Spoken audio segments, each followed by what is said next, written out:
YouTube looks like they are thinking about Web3 like every other platform out there. So YouTube CEO Susan Wojcicki suggested in a letter that the video platform may be looking at Web3, including NFTs, as a way to help their creators make money. The letter shared no timeline or concrete plans, but referenced innovation in Web3 as a source of inspiration to continue innovating at YouTube. So we've spoken a lot on the show about the big Web2 giants thinking about Web3.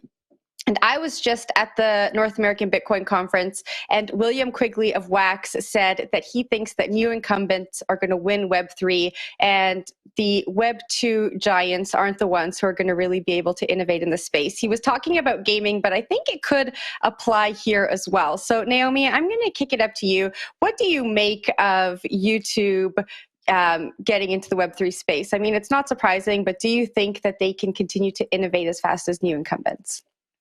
Well, the fact that they're looking into beginning the process of adding NFTs now, where we've already kind of missed the hype and we're into the bear market, suggests that they're not currently innovating at the speed of other companies.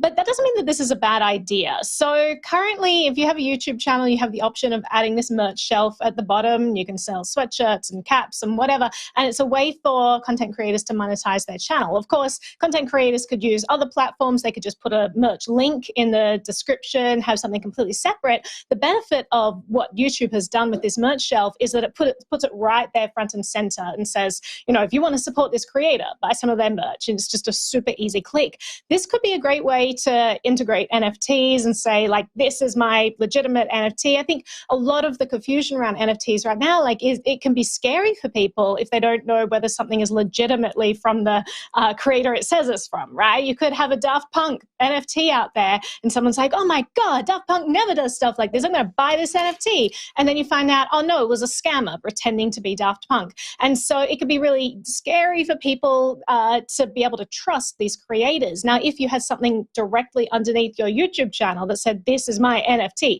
that could take away that fear and provide a very easy access link for people to get involved with this. Makes a lot of sense given that there are so many crypto content creators on YouTube at the moment as well. And so you may see a lot of people diving into this as a way of helping them fund their channel. But I will throw this to Will. What's your thought?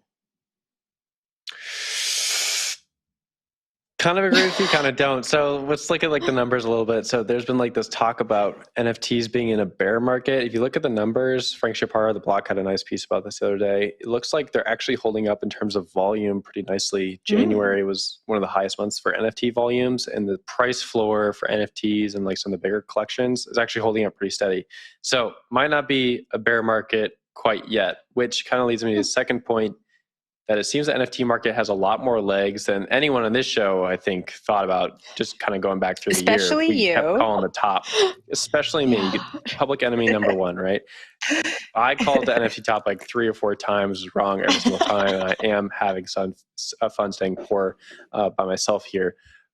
But I think, Naomi, you are correct in saying like these incumbents don't really stand a chance when it comes to integrating Web3 stuff. And I think part of that is because nobody knows what Web3 quite is yet, and that's okay.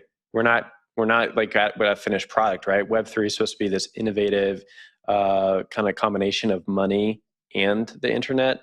And I don't think something like YouTube, Facebook, Meta, whatnot is going to be able to jump around and move so quickly in this environment. They're not quick and nimble like you need to be able to address the market. There is obviously a market for tokens. There's obviously a market for NFTs. There's obviously a market for crypto in general and being able to use things like MetaMask in a browser experience. But these platforms like YouTube, they're, like you said, they're a little slow. They're too big. They're not going to be able to address this as quickly because more so than not, we don't really know what Web3 is yet. We're still defining the term. Zach, I'll throw it up to you.